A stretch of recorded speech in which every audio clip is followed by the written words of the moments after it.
Hi, so I'm making this short video essay just to process some of my thoughts regarding controllers on Apex Legends, and to put them in a format for them to make some sense. I've played Apex on and off since it first got released. I've played mostly on MNK and then on controller, and now I play on controller but I don't use aim assist, which, let's be honest, the footage in the background makes it pretty clear. In this video, I'll briefly cover the mechanics of why aim assist is somewhat necessary in a game like Apex, and why it is also so overpowered. I'll also make mention of how this impacts gameplay on various levels. Lastly, and most importantly, I want to discuss solutions that I think would increase the skill ceiling on controller and make Apex significantly more enjoyable for MNK and controller players alike, as well as the overall benefits this would have for the average player, as well as the competitive scene at large.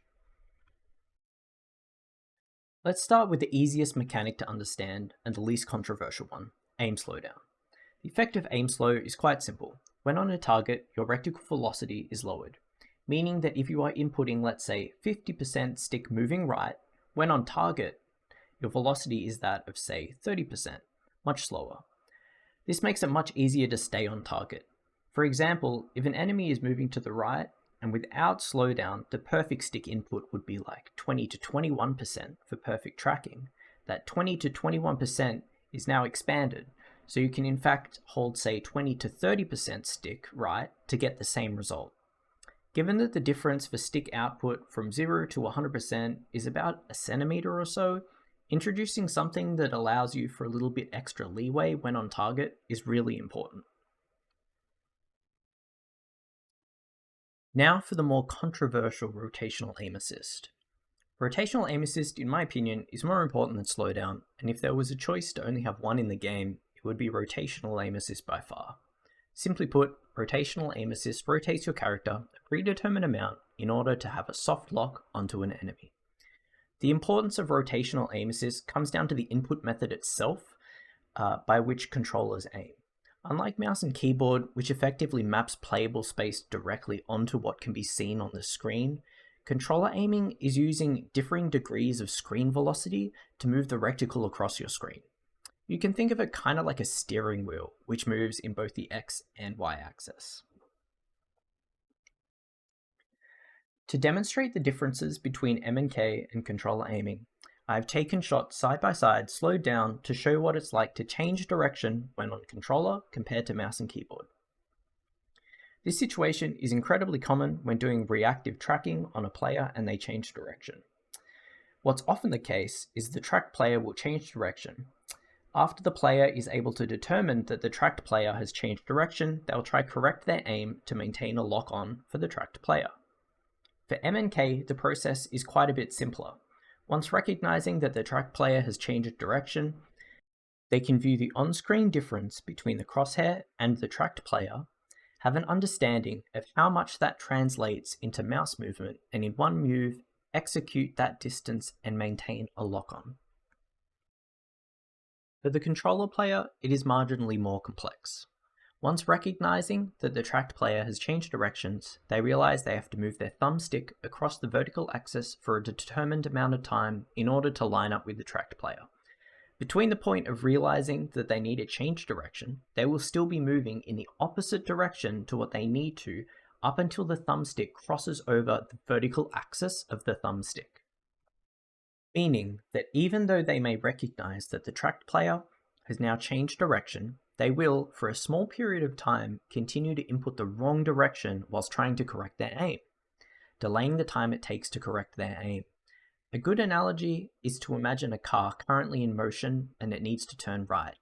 It will do so much easier starting from a neutral wheel position compared to a position where the wheel has been set all the way to the left. This, of course, is an extremely exaggerated example of the problem with stick aiming versus MNK aiming, but the analogy is here to help understand the point of rotational aim assist. Rotational aim assist is there to close the gap the controller player experiences when changing tracking direction compared to that of MNK. So with this info, sounds like aim assist is working as intended in Apex Legends then, right? Well, no. Whilst I just spent the last few minutes justifying its existence, its iteration in Apex Legends is an abomination, and personally, I would rather have all aim assist completely removed than it remain in its current state. Chapter 2: Aim assist is broken and makes Apex not fun. Alrighty. Now we have an understanding of the two mechanics that go into making aim assist what it is. Let's jump into an example of how this makes close range gunfights absolute shit. If I'm a controller player, let's say a noob, using 3-3 linear, and I am up close with an enemy, we're engaged in a good old 1v1 fight. This happens quite often in Apex. The following will occur. I'll get on target and then start to spray. If the target's moving to the right, being on 3-3 linear, I move my stick to the right. In this moment, two things are occurring on top of my input. Whilst I am moving my reticle to the right to track the enemy, the game is applying rotational aim assist to ensure that even if the enemy is moving faster than what 3-3 linear allows, it increases my rotational velocity to perfectly sync up with the enemy's movements. Simultaneously, the slowdown effect has it so that anywhere from moving the stick from 60 to 100% to the right will result in perfect tracking of the enemy. The enemy then changes directions, goes to the left. Before I'm even able to react, rotational aim assist has already kicked in and has started to slow down my rotation to the right. Due to the slowdown applied to my aim, even though my stick is being mashed way too far to the right, I don't heavily over-rotate as the input is softened by the slowdown effect. On realizing that the target has moved to the left, I jam my stick in the opposite direction. Rotational aim assist ensures that I quickly get back on target if I ever left the target at all, and now the slowdown means that even though I'm jamming my stick hard left, it's difficult for me to over-rotate past the enemy. From the enemy's perspective, I tracked him near perfectly. It's impossible to tell my skill level, as it just looks like the same as all the other controller players that have beamed them close range throughout the day. What I'm really trying to say with all this is that it's the combination of slowdown plus rotational aim assists that makes aim assist in Apex so busted. The strength of the rotational aim assist and the strength of the slowdown effect makes the room for error incredibly large in Apex Legends. Whilst this is an extreme example of how aim assist is busted in Apex Legends, it is a very common case of what happens to the common player. Whilst this is less pronounced at mid and long range fights, the same core problem is at play. The degree of error afforded to controller players in order for them to track near perfectly is just way too high, which results in players who have had very little experience with the game being able to perform almost identical beams to players that have put in a lot of work on their aim. It reduces the skill gap of aiming significantly. This effect changes the meta of pubs as well as comp games alike. Moving from cover to cover becomes more risky the more controller players are in any given lobby. As the likelihood of getting beamed during a cross is higher, reliance on characters such as Bangalore and Catalyst for guaranteed safe rotations increases. On top of that, Bangalore's smoke removes the effect of aim assists, making her currently the most picked character in competitive play. And because Bangalore is the most picked legend, the reliance on digital threat scopes increases massively, making many fights come down to whether or not you just got lucky and got a digital threat or not. Whilst the current meta is definitely not as bad as previous ones, it would be nice to see a bit more variety and less reliance on a character whose main purpose is to lower the aim proficiency and visibility of half the lobby and promote a specific attachment. In general, having more controllers in a lobby promotes more defensive play. Knowing that you can beam people out in the open and are likely to get beamed yourself, it's a much safer option to play defensively and not flashy, especially when your movement options for moving from spot to spot are significantly nerfed compared to that of M&K. Personally, I find it a big shame seeing amazing clips from the likes of Zainu, Velhurst, Panda, Yanya, and loads more, all get chalked down to lol aim assist go brrr. Because in reality, the aim and positioning is absolutely godlike, but it's completely undermined by the fact that the aiming skill gap on controller is significantly lower compared to that of M&K. This sentiment is unfortunately furthered by clips of controller players who suddenly end up in smoke and with every shot that they would normally easily hit. That's not to say that without aim assist they'd be trash. Quite the contrary. Their muscle memory is locked into having slowdown and aim assist applied, so when it suddenly is absent, they're now running a completely different sensitivity when they play most of the time, which can lead to some unfortunate clips. Personally, I want respect put on controllers' names, and for the game to be fast and fluid for controller users, M&K users, and also a better viewing experience. Chapter 3: The only correct solution.